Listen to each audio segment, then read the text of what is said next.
Boys and girls, moms and dads, welcome back to Pin to Pin, the Volleyball Podcast. This is episode 5. My name is Ryan Tolman, your host. Sitting next to me here is Danger Will Robinson. And we've got our incredible producer behind the screen over there, Noah Cotterman.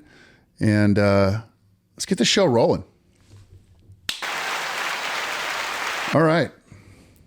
For those of you who don't have video, you're listening to us now on Spotify, Apple, and Google. So some of the listeners now are not viewers anymore. We also are on YouTube. If you found us on your podcast thing where you find your podcast platforms, then, and you want to see what we look like, and you want to see the now traditional epic high five to start every episode, you certainly can go find us on YouTube. We're progressing as a podcast here. Now we just need more viewers or / listeners. We need to stop calling them viewers. Yeah, we need your feedback. Help us. We would love it. Help us help you. Yeah, for sure.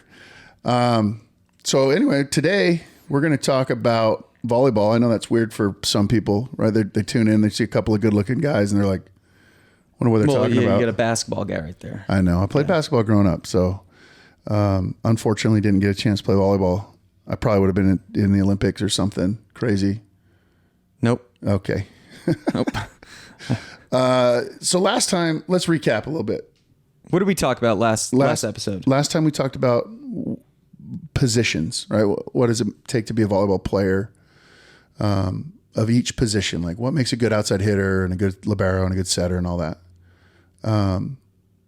This time we're gonna dive into the mental side of volleyball a little bit. Real quick before we get going, we had one comment on last week's episode about more than one comment about positions from our guy Brian Lewis. Okay, Brian Lewis, of Aspire Volleyball Club with us. Plays right. He's a left-handed right side for VLA Team Ascension. Yes, he is. He's a professional semi-pro volleyball player, I guess. VLA professional semi-pro something or other. Yeah. Athletic guy. Super awesome coach. We love having him at Aspire. Used to have great hair. Noah didn't know about this, right? Oh no, that was pre-Noah. That was pre. Brian's awesome. What was his comment? So his comment, I think to be an effective right side, you have to be efficient in 3 areas: terminal on the block, ability to point score, especially on out of system balls, quality blocker, either for points or positive touches, and strong / efficient at the service line. Basically have the ability to point score at all 3 skills. Point score on all 3 levels. I love it. Brian Lewis. Thank you, sir. And be a liability defensively. I'm sure he'll agree with that. Brian is a show contributor now, and that's awesome. We were with him for 6. I don't even know how long yesterday. He's so awesome to be around. Yeah. So I've had the pleasure of coaching this year with Brian on our 18 Thor team, which is our top team. We just took all those boys to Chicago, which was cool. We literally cool. It was cold as ice. 20 degrees outside. I froze. Some of our boys didn't even go outside. Yeah. I did my best not to. As all. We were there for a USA volleyball tournament, trying to chase a bid to get to nationals. All our teams came up a little short, but we had great competition all weekend, which was cool. We got better.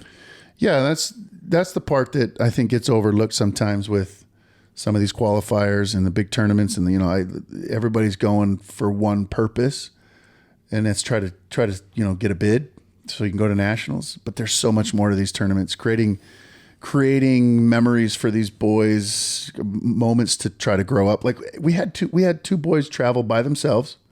Yep. Last minute, mom and dad stuff came up, and they did a good job. Jace and Jackson Miller. Jace is a senior. Jackson's a sophomore. Mom and dad threw him on a plane. With some supervision of some coaches a little bit. And minor supervision, I will add. Yeah. And you know what? They navigated it like Jace did a great job. Jackson is the little brother, and he took that role. Jace did a really good job. Yeah. I only took care of him for like an hour. I had to take them on the train. That was my dad role. Yeah. Other than that, Jace was the dad. It's cool. And I think some of that gets lost with these tournaments. Those are moments those 2 brothers are going to have forever, which is super special. So I was really excited for that. I'd like to add one. Okay, go for it. That's not volleyball related. Lorenzo and his host mom and family. First time ever Foreign at a big volleyball exchange tournament. student comes over to America. It's from Italy. Goes to a qualifier with this host family. Yeah. And you can tell they love each other. Yeah, I was people watching them the whole time. I think they're such cool people. Lorenzo is, from the moment we met him, he's one of those kids. It's a charmer. He's a super personable kid. If you're going to be a foreign exchange student, you got to have a little bit of that. Yeah, yeah. That kid's awesome. He has enhanced our club tremendously from not only a volleyball standpoint, he's a really good volleyball player. I wish we had someone that knew Lorenzo personally or like has coached him. Do we have anybody like that? I don't know. I'm sure I could get in contact. I'd just be like, hey, well, give me in contact with your club coach from Italy. Yeah, So no, he's talking about you, I'm Noah. talking about you, Noah. That went right over. I'm just going to edit that out. I'm going to edit that out. That's why he's a producer and not one of the talent on the show, because clearly that's what we are right here. Yeah, no, I but make people laugh. That's what I do, all right? Well, you made us laugh today. Winning helps. Maturing is what these trips really help. Yeah. Yeah, I mean, you see a kid really grow up after these. Yeah, it was cool. Yeah. All right, so let's talk mental stuff here, okay? Every sport requires a mental part to it. Even if you boil down like an offensive lineman in football to the average fan, they're just standing in the way of moving people. Right? Just big guy. There's so much involved, right? Yeah. And then in volleyball, you look at it, you're like, oh, how hard can that be, right? You just got to pass it there. You just got to set it there. You just got to hit it there. Right? It doesn't take a lot of mental stuff going on there. What makes volleyball, and this is a question we haven't really talked about this. I know what you're asking. What makes volleyball mentally different than other sports? Maybe what kind of unique mental approach is required to, what's dinging? Is that your computer? Is it me? It's me. It's your computer. It's me. Sorry. It's you. Everyone, I'm so sorry. Oh my gosh. That is so unprofessional. What makes volleyball unique mentally compared to other sports? There's a point on the line every time. And there's only a couple other sports that are like that. Tennis is one. Mm-hmm. Literally every rally, you are playing for a point, and there is a loser, and that loser knows they're a loser, and there is a winner, and that winner knows they're a winner. Yeah. So you're playing probably close to 40 to 50, 60 points a set. So you have 60 mental reps that have to be really neutral. Sure. Because if you ride that roller coaster, you're going to be a hard team to beat when you're up, but you're going to be an easy team to beat when you're down. Yeah, I agree. Yeah, that's what I think is different. What do you think? Because it's not like basketball. Right. No, see. Not like football. So basketball, you only score when you have the ball. Mm-hmm. Football, you only score. Football, you only score when you have the ball until you're right. Defensively, you can. Baseball, you can't score defensively at all. Nope. Every single play in volleyball has the opportunity to score, which is huge.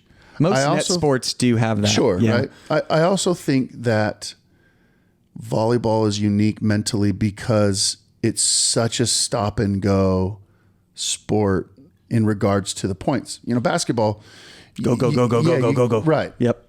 In football, you're stop and go every play, but every play doesn't necessarily result in points. And every play, you literally have 30 seconds, 35 seconds to move on. How long do you have in between plays in volleyball? 5 to 10. 5 to 10. If you got a crazy ref, 4. Right. It's going quick. if you got an 80-year-old guy up there, 20. Maybe. The resiliency that I think some of these volleyball players have mentally is really, really impressive, and I think that's the biggest difference. So we're going to talk. Let's get a little bit more specific here. I have some favorite coaches in that people are going to know. Oh, you view. I'm going to highlight him. Yeah, you view him as a coach. Jay Bilas was a coach for a while. Right. He's an analyst now. He is a future president, even if he doesn't run. He's incredible. Every time Jay Bilas speaks, I listen. Yep. And so he had this whole essay, so to speak, about toughness and mental toughness. And what I loved about it is that he explained how that's the same thing, right? Like mental toughness is a redundant phrase. Because if you're tough, you mentally approach the game the right way. Yeah.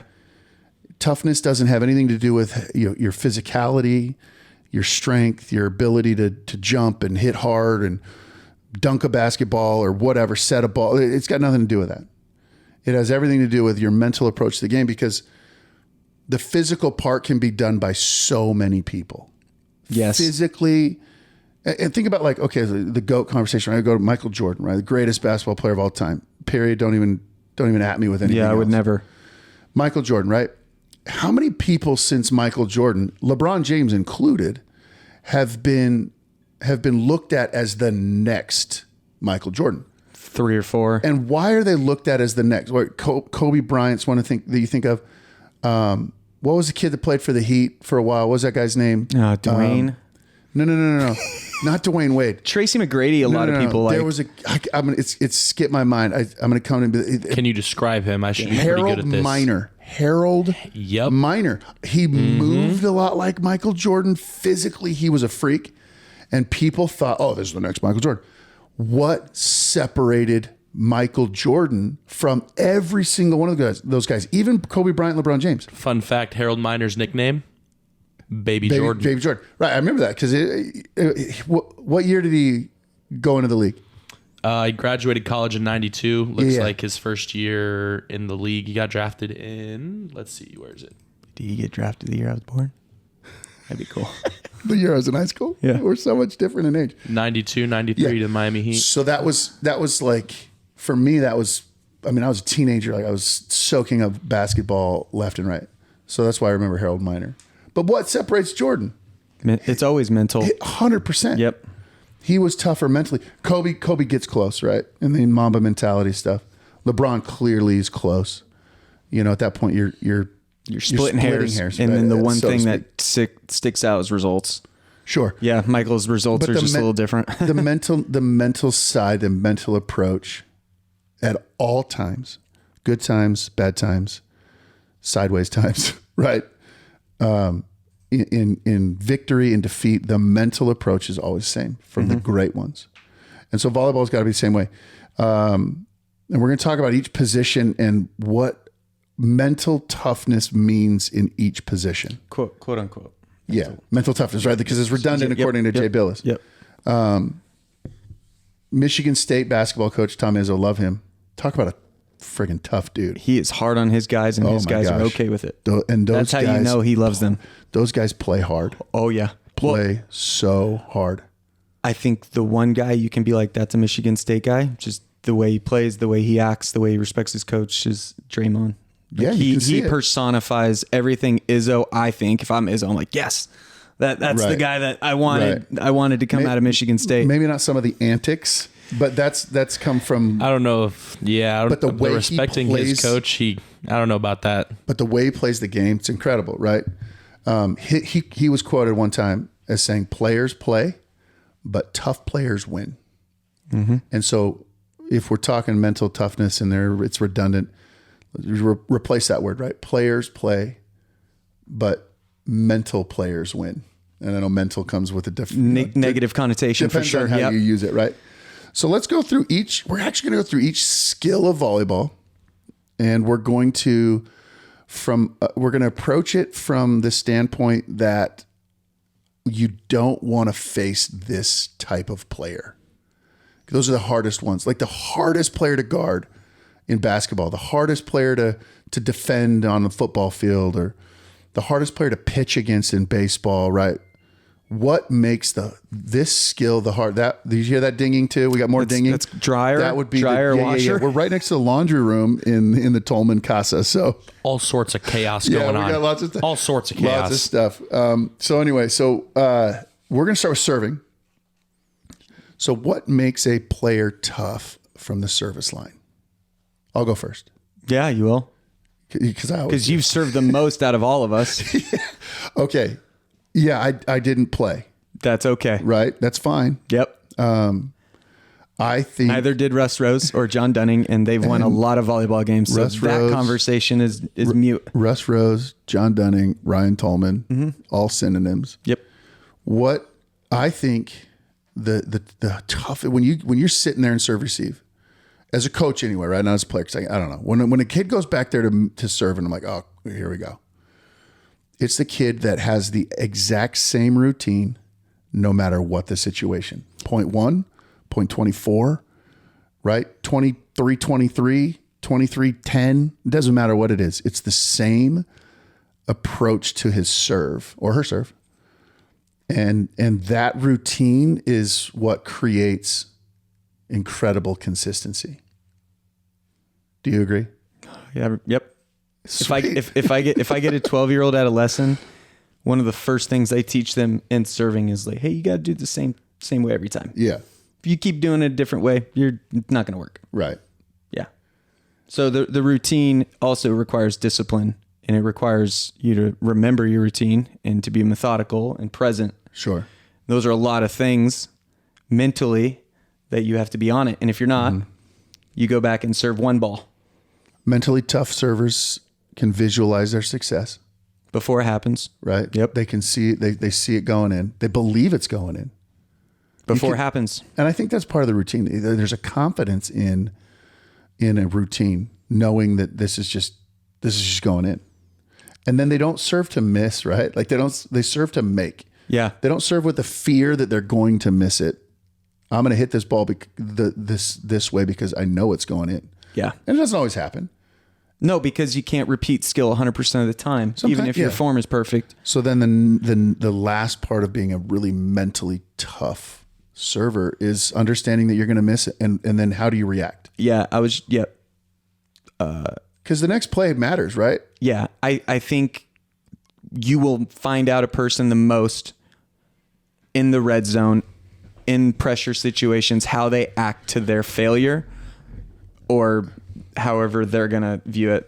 Explain the red zone to the football fans out there. Yeah, red zone in our sport is going to probably be 18 and up, 20 and up, and it's usually going to be near tied. So you're going to find out who they're going to side out, who's going to be good in pressure situations. Yep. The server that misses a serve at 21 all and doesn't change their body language at all is a server I want on my team. Even if on the inside, they're going crazy, keep it on the inside because you're going to go crazy. A little bit of Chris Paul from the free throw line. Yeah, tell the viewers what that means. Because not many people know what the Phoenix Suns are yet still. I mean, he's unflappable from the free throw line, makes, especially in late game situations. 50, 40, 90 guy. What do you expect? High percentage guy, even in tough situations. And when he misses, he's already ahead of it, right? Like if I miss, I'm sure he's thought 4 or 5 steps ahead. If I miss, what's the game situation? What's required of me? Who do I need to defend? Where do I need to go? What's the next step? And volleyball players are really the same. That's especially the really tough ones. They're really the same because, like setter, for example, you miss a serve. Well, you got what we talked about before. 5 to 10 seconds. 5 to 10 seconds to then get your team in serve receive, organize your hitters. Whatever position you are, right? Yeah, right. You have responsibilities. And understand what is required on that next point.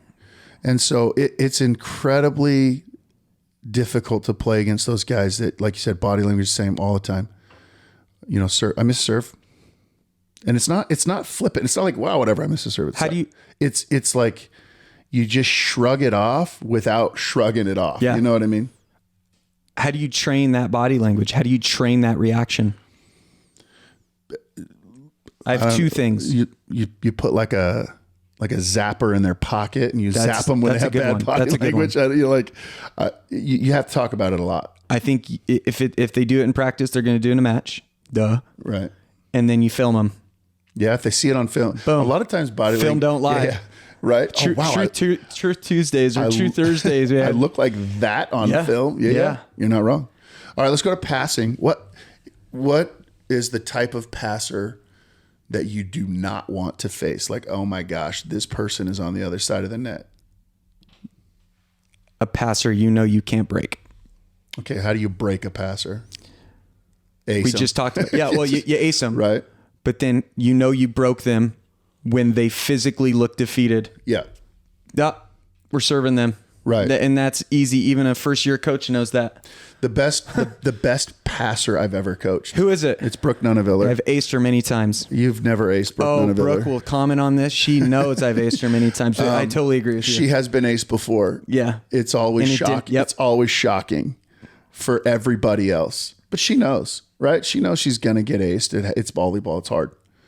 But she's the most unflappable human being I've ever been around in a passing situation, in a volleyball situation for that matter. Her body language never changes. In fact, her body language improves when things get hard, right? Yes. When stuff is not going her way, she is able to just quickly get past it and move to the next. It's incredible. Nobody wanted to serve that girl. No. Still, they still don't. No. They did her freshman year. Yeah. But then after that, you know. Yeah, they figured it out pretty Well, quick. she figured it out. She figured out this game speed. Sure. Yeah, passers and servers have to have a next ball mentality like no other because those are the first two contacts all the time. So Right. they're going to happen the most. And you're going to be on the limelight the most. Mm-hmm. Like if a blocker hits out, or sorry, if a blocker hits out, Send it out. If a hitter hits out, people aren't really going to bat an eye as much as if a person gets aced for point. Yeah, they're not the same different. point, even Right. though they are. Right. The It's spectator, worth the same amount. Yep, Yeah. the spectator and the normal fan is going to see a difference. No, what do you got? You look like you were going to say Blockers something. do hit. I was going to say make something. fun of but me. Come on, get it. It Come on. just kind of like You were going to make fun of Will. Yeah, yeah. Well, no, I wasn't necessarily going to make fun of him. Just, hey, a lot of stuff to edit out this episode. It's all right. I started with one, then we got the dryer, No, we're all over the it's place. everywhere. All right, attacking, Noah. Let's get your perspective on this. You've attacked a fair amount of volleyballs. What kind of attacker on the other side just absolutely, from a coach perspective, even a player's perspective, because you played, what type of an attacker on the other side just absolutely is difficult to handle mentally? I mean, again, remember, mental toughness, physical and mental, it's all the same thing. So mentally tough players or tough players do these things, and it's a mental part of it as much as physical. Go ahead, Noah. Mine is have a lot of range and have a consistently high contact point. Why is that hard, though? Tell people why that's hard. Physically, it seems like you'd be able to do that no matter what. Having a lot of range or, like a big attacking window is actually a little harder than some people think. Because you're just jumping and hitting, right? There's just balls up you there, have go to hit be it. really, really good with, getting your feet to the ball and a lot of different things. And honestly, it's more difficult the worse your setter is. Or not worse your setter is, but if you don't have a good setter, it's very hard to have a big window because the balls are going to be so inconsistent. So here, let me translate that and see what you think about this.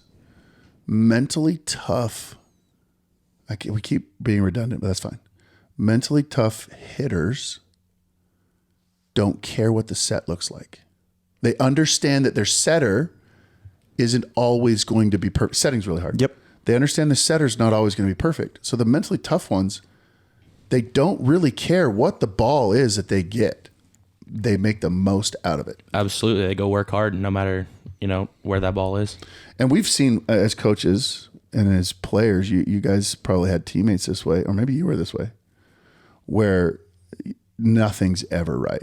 Hey, a little higher. Yeah. Push it out a little bit more. Oh, will you bring that inside? Yeah, it's too tight. Every set they turn to their setter and it's somebody else's fault. Those are mentally weak hitters. Those are mentally weak volleyball players because it's somebody else's job to help them get better. Mm-hmm. Whereas instead of taking ownership, those hitters, regardless of the ball, have this enormous toolbox to make stuff happen, right? To score points in any situation at any time, regardless of what the set is. Yeah. I think those are the mentally toughest attackers. They find a way to put pressure all the time, even when it's not perfect. Go ahead, Noah. You had something you look at? Which I just feels very hard to do without, a big range, which... Sure, that's... right. Yeah. The more... I guess it's very random, so you just kind of have to be able to work kind of wherever you are. The one thing that I really like with attackers getting range is all the net play, where you just go up and just jam. Yeah. That's by far one of my favorite ones that started to come on here pretty strong recently. The next layer to that with attacking is the mentally weak ones, right? The ones that just don't have a growth mindset. And we might talk about growth mindset as opposed to fixed mindset at some point. But the ones that are mentally weak don't think they need all of that, Noah. They feel like, oh, well, I'm bigger than that kid, or I jump higher. Jump high, hit hard. I hit harder. Yeah. You know, like they don't think that they need to grow, right? The mentally tough ones understand that they need all of that. I need to work on that part of my game because that's what tough volleyball players do, as opposed to, well, I can bounce a volleyball. I'm good. I'll just go up and jump high, hit hard, like you said. And I think that separates great hitters, great attackers from the average ones. And then the other part of that, I'm just going to keep going. You're on a roll. I feel great about this. That's why I'm just listening. The other part of that is mentally tough attackers, because everybody wants to attack. It's fun. It's glory. Oh, yeah. A lot of glory. I want to hit the ball, which is fine, which is great, right? I mean, who doesn't? I think the really tough ones are the ones that understand that spreading the ball to different hitters, running a diverse offense, giving other guys opportunity, so to speak, creates better opportunities for them. Because there's some guys who are like, well, I'm just better than those guys over there. I'm the best hitter on this team. Set me the ball more. Right? Like, coach, I didn't get set enough. That's why we lost. Right? And I think that's a weak approach. Because selfish approach. And isn't selfishness weakness? Yes. So yes. So you understand that this scenario required the set to go somewhere else. Yeah. The team is stacking on me, so let's open it up for somebody else. And then that's going to lead to greater opportunities for them, better opportunities, where then you can bounce a ball and everybody cheers and goes crazy and you make a highlight reel. Yeah, because a tough hitter isn't going to let the ego get in the way of letting my number 2 guy go off when the number 1 guy is getting trapped. Yeah. Like if RIP D Hopkins, man, we needed him yesterday. Cardinal struggled. Like I guarantee you Hopkins is the guy that's like, hey, if I'm going off and I'm double covered, don't maybe throw it to me, but understand there's a guy open. And if he gets the glory, I don't care because we win. And that takes a lot of toughness to say, you know? I agree. And talk about a tough dude. We needed him. Yeah. He might have been the difference yesterday, but who knows? All right, let's go to setting. Next deal. I want to go. What makes a tough setter? My turn. Yeah, I just asked what makes a tough setter? Because you taught. Oh yeah, my youngest boy, my middle child, this a lot about this setting stuff. What makes a tough setter? Dude, I think the setting position is so much fun. It is one of my favorite positions, like no other, to walk around. And we were just at a qualifier. I love putting my arm around their shoulder and just walking around the gym and being like, look at that guy. Look at that setter. Well, what do you guys look at, though? Yeah, it just started. Okay. Look at their poise. Okay. Look at how their eye contact. They're never looking at the ground. I love saying this. The ground's never going to save you. Like, what's on the ground? Right. But that's literally what you do when you're defeated. So poise, eye contact. That setter sets the ball. Hitter gets housed. Is the setter going to look down? Is the setter going to just look up and down, or is the setter going to go right to their hitter and be like, "Dude, we're good." Okay. That's the biggest one. That's a tough setter. That's a tough setter because it's easy to look down. It totally is. That famous UCLA video of the center, like that's pulling just, his chin up. Our head is heavy, especially as a baby. When you got a big noggin like me, it's hard to hold it up. Yeah, what I love is you walk around. You don't walk around and with your setter at these big qualifiers and be like, "Whoa, look at that kid's hands." Yeah, no, look. That means he's played a lot, look or how he gets great it. He jumps. Yeah. Right? You're looking at how they lead. What makes them tough? What are the specific things that make them stand out? Mm-hmm. When we're in the red zone? Are you poised, or are you letting one point take all of your emotional energy? Right. Setters deal with bad passes without, How do you without reaction, right? And it's okay to encourage. It's okay to even get after your guys sometimes. But body language from a setter goes a long way. One of my favorite coaching podcasts is called Coach Your Brains Out. And one of the first podcasts I ever listened to him was with Carly Lloyd and Courtney Thompson. And those are two women's national team setters. And the way they framed it, and this is how I know they're tough, right? Is they're like, if my passers are passing poorly, I got you. I'll handle it. Right. And then that takes so much pressure off the passer, because you're just saying, yo, whatever you put up there, I know you're not trying to suck. You're not trying to be bad. I'm going to deal with it, and then I'm going to make it better than yours, and I'm going to put my hitter in a scoring position. Right. When I heard that, I was like, yeah, that's a way different way of framing it, and that's the way you need to look at it as a setter.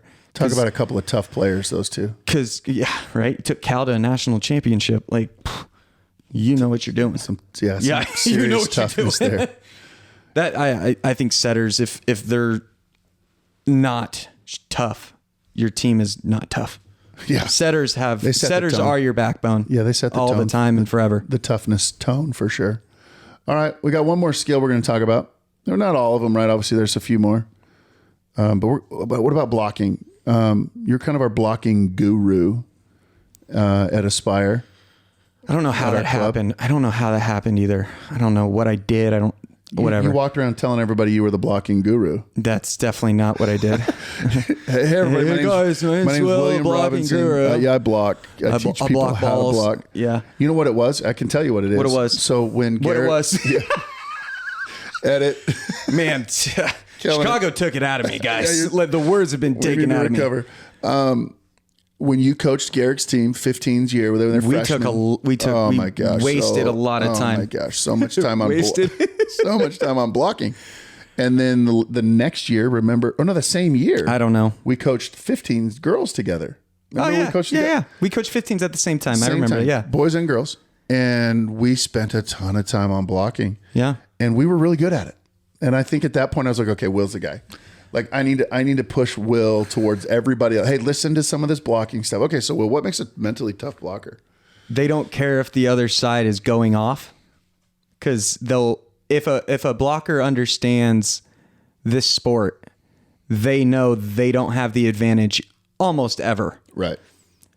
If you're an elite defender in the NBA, you know the offense has like you should know sport in general. Offense has the advantage. So with that IQ, you should be able to kind of take away, all right, I need to have a lot of grace with myself, right, and not be hard on myself. Right. But I also need to hold myself to a standard that, hey, maybe I'm not in the right spot. Maybe my block placement is bad. And if I'm a tough player, I'm going to look to my libero, I'm going to look to my middle back and my right back and say, hey, is it just me or am I in a bad spot? Did I not get there? Yeah. And that speaks volumes. That's because a tough thing. Oh man, Yeah. one of my first stories, like that I remember from a young coach. I was coaching at Mount Point, and we were playing against JT Hatch. And if you know UCLA grad, Ukla, playing in Israel, Yeah. I believe. JT Hatch is one of the most annoying players to play against. I have blocked him 100%. Another guy I have blocked. Because of his ability to make you look stupid as a blocker, and it will affect your ego. If you watch this 18 Open match in 2014, 15, one of the two, he made every right side blocker look stupid, and he almost never bounced balls. And as a player, if a guy is never bouncing balls on you and is just using your block, shut it down. You're going to have a long day. Right. Like, so from a blocking perspective, like you got to be able to handle it. You have to know who JT is, that profile or that kind of player in volleyball, and just be okay with it. Like, damn, this guy's good. And they don't allow that to creep into other parts of their game, right? How often have you seen a kid who just can't, for whatever reason, I can't stop that guy, or I'm doing everything I can, and they give up, and then their passing breaks down, or their hitting breaks down, or they then miss serves, and and we'll kind of end there. I think that encompasses just in general the toughness that's required to play volleyball. Yeah. Because you can't allow one skill breakdown to affect everything else, because you're doing all of it. Yeah. You know what I mean? Like give yourself grace. I think that's something we got to tell kids. Like, why be so hard on yourself? Like, they're good. Yeah. They're an open too. So John Calipari, one of my favorites. Who is that? He's, if I have to explain to people who John Calipari is. Okay, he's not Coach K. A lot of people do think different K. Coach Cal. Coach Cal. So University of Kentucky men's basketball coach. He tells a great story. I read his book. Love his book. Shout out Coach Cal. If you're listening, Craig Skinner and him are buddies. We do have a Skinner connection a little. Anyway, in his book, he talks about Anthony Davis in the title game. This is great. And Anthony Davis was struggling in the title game to make baskets. A basket. And anything. And at halftime, he walked into the locker room, and this is Coach Cal's story. Walks into the locker room, doesn't droop his shoulders, body language isn't bad. And he says to his teammates, he says, guys, I don't got it tonight. I can't make it, but I'm going to get every rebound. I'm going to chase down every loose ball. I'm going to defend as best I can. I'm going to block every shot. He did not allow his inability to make a shot that night affect the rest of his game. Talk about a mentally tough approach. And they won the national championship. One of the best words to describe that, vulnerable. He told his team what was happening, and they're like, "Oh God, we got to help him now." And vulnerability oftentimes is looked at as weakness. It's the exact opposite. Showing that you're vulnerable and you need help is a sign of toughness in team sports, because that's what it's all about. It's about the team. It's about success of the team. It's about success of your teammates individually. On top of all of that, volleyball is a consummate team sport. Can't do it without each other, and you can't do it with mentally weak players, because it breaks down. One kid breaks down, another kid breaks down, another kid breaks down, and then the next thing you know, you're losing.